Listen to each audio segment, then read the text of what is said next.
Victorian Era, an intriguing time of change. The Victorian era refers to the period of great change and transformation in England from 1837 to 1901, during Queen Victoria's 63-year reign. This era marked the peak of the British Empire's expansion and rapid industrialization. However, beneath its grand appearance, it was a time filled with complexities and contradictions. Though the Victorian era saw England's rise through industrialization and imperialism, it was also marked by mysterious and unusual rituals. Alongside scientific advancements, superstitions, spiritualism, and various rituals were quite prevalent. Graveyard picnics. The Victorian era was notable for certain customs that may seem strange and eerie today. One such custom was graveyard picnics. Cemeteries were not only places where the dead rested, but also venues where families gathered, refreshed memories, and even enjoyed themselves. Graveyard picnics have become one of the interesting and peculiar traditions of the Victorian era. This tradition originated from a different attitude towards death and beliefs about the afterlife.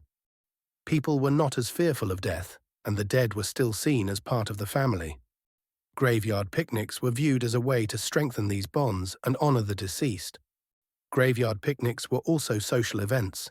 People would visit the cemetery, chat, eat, and have fun.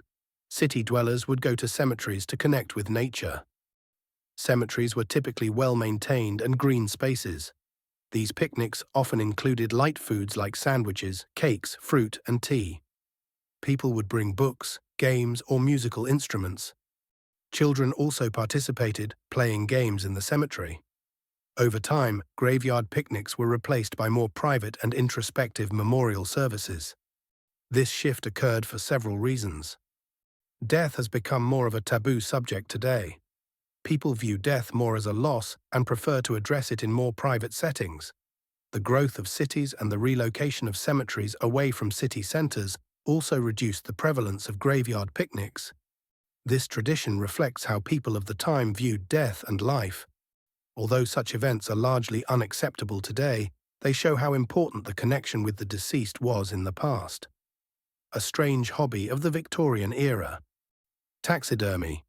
The Victorian era, which saw England's rise during the Industrial Revolution, was also a period of strange and fascinating hobbies. One of the most intriguing pastimes of the time was taxidermy. Taxidermy can be simply defined as the art of preserving and displaying dead animals. Famous taxidermists like Walter Potter and Herman Pluquet not only preserved animals, but also created surreal scenes by placing them in different poses.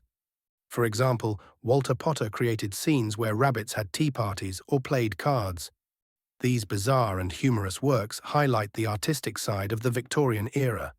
The fashion for taxidermy increased the demand for rare and exotic animals, leading to the hunting and smuggling of many species. Large cats like lions and tigers, as well as elephants, were among the victims of the taxidermy industry. Seaweed. The Victorian era was not only associated with taxidermy and strange rituals, but also had a fascinating relationship with seaweed, a calmer and more mysterious aspect of nature. During this period, people regarded seaweed almost as an art form, meticulously collecting, drying, and pasting it into books. The complex and delicate structures of seaweed intrigued people, making it a decorative item. Collecting seaweed was seen as a sign of wealth and education among the upper classes of the time. Seaweed was pasted into books and framed as if it were a work of art. Hair jewelry. The history of hair jewelry dates back to ancient Egypt, and it is known that hair jewelry was made in various cultures since then. However, this craftsmanship reached its peak during the Victorian era. People would transform hair strands into rings, necklaces, and watch chains during their leisure time.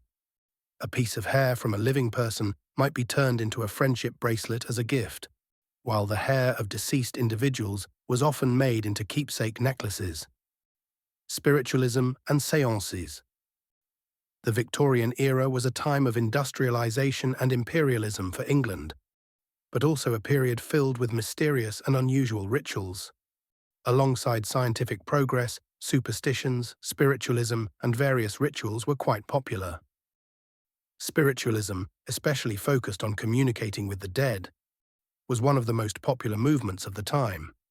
The spiritualism movement, which emerged in the mid-19th century, gained significant popularity during the Victorian era. The desire to communicate with deceased loved ones led to the widespread practice of séances. During séances, people believed they communicated with spirits through mediums. These séances typically took place in dark rooms with candlelight and specially prepared tables. Participants would place their hands on the table and wait for messages from the spirits. The events during séances were often dramatic and emotional. Mediums used various methods to prove the presence of spirits. Sounds from tubes placed on the table were considered evidence of spirit communication. Slight movements or shifts of the table were seen as proof of spirit presence. Some mediums claimed that spirits could physically manifest, and any mist or shapes seen in the room during séances were attributed to spirits. The Victorian era was not only characterized by spiritualism and peculiar rituals, but also by a romantic period where flowers carried a special language. During this time, people used flowers to convey complex emotions, secret messages, and even political views. This secret language was known as floriography. Floriography was a system of language where each flower had a different meaning. For example, a red rose symbolized love, while a white lily represented purity. This language was commonly used in matters of love and romance, but also for different purposes, such as conveying political messages or social status. The famous writer Oscar Wilde was known for using flower codes. The green carnation he frequently wore was a sign used by gay men in 19th century Europe, subtly expressing Wilde's sexual orientation. Floriography remains popular today. The symbolic meanings of flowers are still used in wedding bouquets, birthday flowers, and even some literary works. However, it has evolved from being a complex and coded language to a more straightforward form of communication.